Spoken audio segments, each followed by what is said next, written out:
Hey, this is Andrew with Reptiles Unlimited in Deer Park, New York. Just gonna do a little feeding today with some of our live foods that we have available for the reptile trade. We sell crickets, of course, dubia roaches, mealworms, waxworms, superworms. I have bean beetles, horned worms, otherwise known as Goliath worms. We have flightless flies. We have a bunch of different foods available to feed all the different animals that we have in the store. Today we're going to start with feeding some of our frogs. We recently acquired some frogs from our wholesaler. And it's important to note that when you bring a new animal home, it's the same thing as if we bring new animals into the store. The animals are going to be nervous. The environment's new. The temperatures are new. The sounds and the smells are all new. And even though certain animals will adjust quickly, others may not be as resilient. One of the first instincts for a new pet owner to do is feed the animal right away. In my experience dealing with tropical fish for over 20 years, sometimes feeding a new friend and a new member of the family right when they come into the house, or the pet shop for that matter, is sometimes not the best course of action for two reasons. The animal is under a tremendous amount of stress, and to try to feed a stressed out animal, the animal may strike the food, may want to ingest the food, whether it's out of fear or hunger, but the subsequent stress and other adjustments that are taking place, such as temperature, maybe pH of the new water that you've sprayed them down with, can really have some detrimental effects. So what we recommend is when you acquire a new pet, especially a frog, one of the first things that you want to do is hydrate the animal. Spraying filtered water, or at least tap water that's been sitting for 48 hours, is probably the wisest first step into getting the animal hydrated and accustomed to the new environment. After about 2 or 3 days, you may want to consider starting to feed. What I recommend is that you check with the pet store, you check with the person that previously owned the animal, whether they're giving it to you or you purchased it privately, and ask what the previous person was feeding. And be specific. When it comes to iguanas, for example, we've noticed that iguanas, once they get used to their food items, whether it be romaine lettuce or some other fruits, they really get accustomed to not only the placement of the food in the enclosure, but the way the food's presented, whether it's a full-size leaf, whether it's chopped up, whether it's shredded or cut with a scissor. So you want to ask the previous owner exactly what they were doing when they fed the animal. It's very important. In this case, when it comes to the frogs, especially in a pet store environment, you're not going to get exactly the full story from the wholesaler. Some wholesalers are a little bit more consistent than others. So in this case, we're going to try some mealworms with some of the Pacman frogs that we introduced to the store. They've been here over 48 hours, and we have them still in their transfer cups. And if they're in the store for longer than a week or two, we introduce them to a full style enclosure. So if you take a look here, we have an albino Pacman frog. He's very happy. We made sure to change the substrate on the bottom. In this case, it's a little wet paper toweling. He's very happy in here. I'd give him another week or two. If he doesn't sell, he's going to get transferred into an enclosure that has the cocoa fiber mixed soil substrate. A lot of people will be frowned upon the cocoa fiber. As a pet store owner, we find the cocoa fiber is not only cost effective to use, it's safe for the animals, it's sterilized, so it doesn't hold bacteria, and the moisture factor is very important as well. So in this case, we're going to try our first mealworm with this guy. I might even try a waxworm or two. and see if he takes it. Very important. In this case, we're going to make sure that the mealworm is clean of any meal that it was already stored in. And we're going to see if he's interested in taking it. Now, the metal tweezers, you got to be careful with some of the placement of the metal tweezers. Oh, he gobbled it right up. I don't know if we caught that. We're going to try another one. So he was very happy with that selection. So we're going to try it again. We're going to see if we can get it. He was very happy. Looks like he zoned right in on it. Let's see if he takes another one. Nope. Come on, buddy.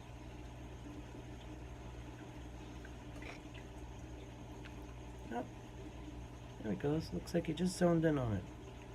Now, these mealworms, of course, are kept in our refrigerator.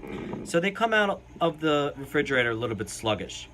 So I've allowed them to get to room temperature, but they seem still a little bit slow. So I'm just going to try to just entice them a little bit, and there you go. Gobbled it right up. So that's great. A light feeding is very recommended in the beginning. Believe me, I'm sure as a Pacman frog, he could most likely eat about 6 more of these. But you don't want to overdo it in the beginning. As I said, he's adjusting to many different factors. The pH of the water that I used in the cup, the temperature in the room, the ambient sounds, and atmosphere, the humidity level of the air. He's got a lot of adjusting to do. You throw in a full belly of food on top of that, and you could really be coming into a problem with all the adjusting at once. Some of the other foods that we have available, we like to use this kind of 2-cup system. I actually use a 3-cup system, but I only have 2 in here right now. So the crickets are kept dusted in the bottom cup, well, in the quart-sized cup, and then we'll use a pint on top to not only lock in the crickets while we do our feeding, but to hold a secondary food, which in this case is dubia roaches. And these will be for some of our larger specimens of bearded dragons. We have a green amoeba in the store, and some skinks that we'll show later on, probably in another video. So I have these dumpy frogs here. Now, when it comes to the case of certain frogs, Pacman's not so much. They seem to be, a great daytime feeder. However, with dumpy frogs and other tree frogs, they tend to get very dormant during the day. And some of them are really fully nocturnal. So, in some cases, depending upon your schedule, some people feed them very early in the morning, right before sunrise, when they tend to be, most active. Sometimes, if your schedule doesn't permit you to do that, you may have to nudge the frogs a little bit to kind of wake them up and introduce them to their food items. In this case, in the dumpy frogs, if you just want to just zoom in right here, let's make a little adjustment so you can see. In the case of the dumpy frogs, they're very dormant at the moment. One's up in the corner, if you can see, of the enclosure. One's hiding behind a rock. And what we want to do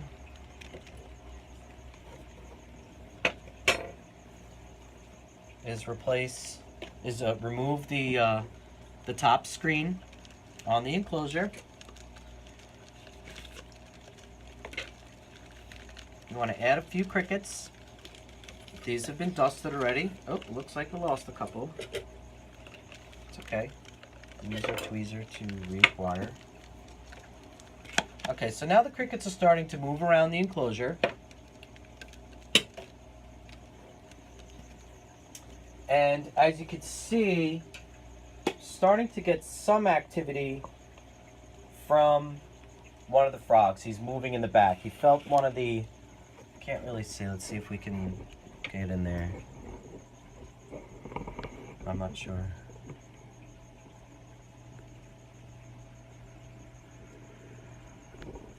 So I'll remove the top again. So you can see he just kind of opened his eye, and he's just kind of getting to the point where he's going to make a move. So now the crickets are around him. He should be able to sense it, and then he's going to strike. Let's see if he wakes up enough. He may still be a little bit sleepy. We've had the lights on in the store for about an hour. Okay, so what we want to do is just give him a little nudge and just wake him up a little bit. Come on, buddy. I know. I know, it's feeding time. Come on, buddy. Come on, handsome. Yes, I know. I know. Sometimes you could just pick them up and just move them, and they'll get kind of, they'll get the idea. But as you can see, he's still very sleepy. He's a sleepy guy. Now, keep in mind, these guys are brand new in the store. We've had them only about 2 days. There we go. That was a nice strike. A little bit of dirt in his mouth. He should be fine. He'll clear it off. But I'm sure that was a nice quick snack. He's probably going to strike the other ones. Usually they're really good eaters. But that was his first cricket in the shop.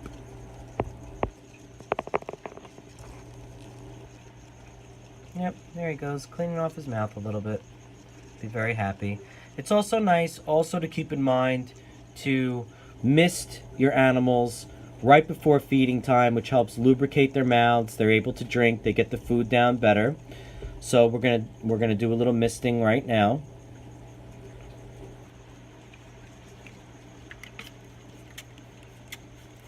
And it also helps wake them up a little bit.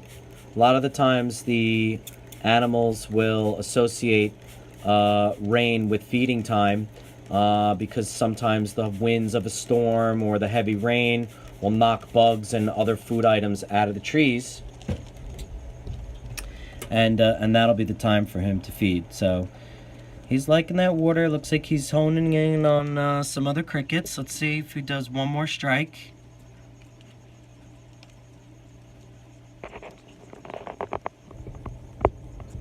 Looks like he's kind of interested. He may still be a little bit nervous. We may just have to leave him alone. Oh, there he goes. So we got another little bite. A little bit of dirt on his mouth, which I'm sure he'll clear off. I'm going to give him another quick mist. Get him nice and moist. Get some of the enclosure nice and moist.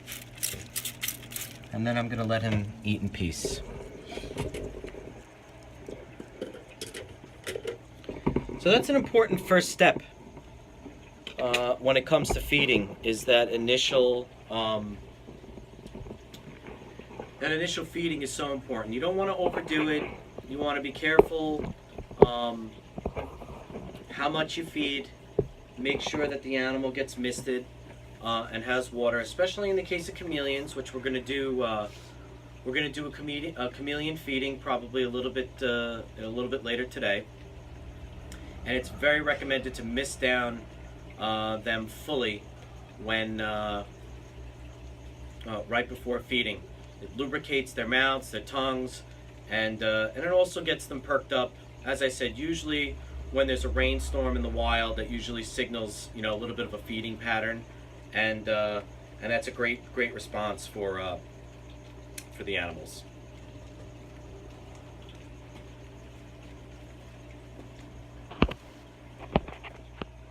Okay, so now we're going to turn our attention to our bearded dragon.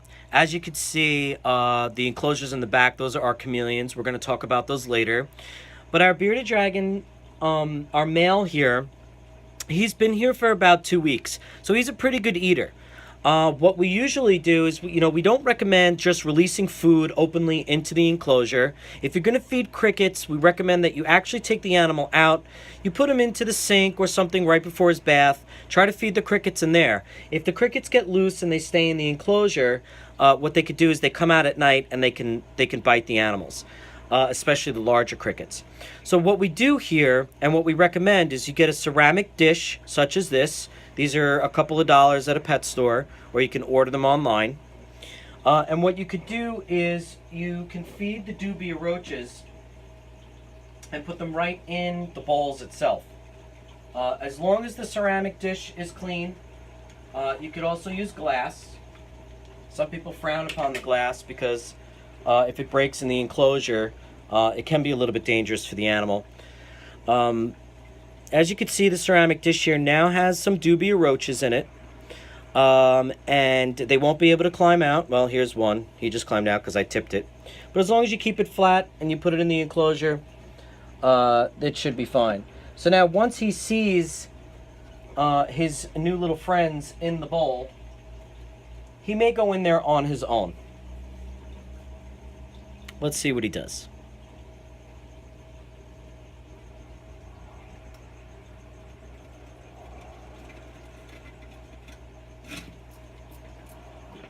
So as you can see, he really liked the presentation.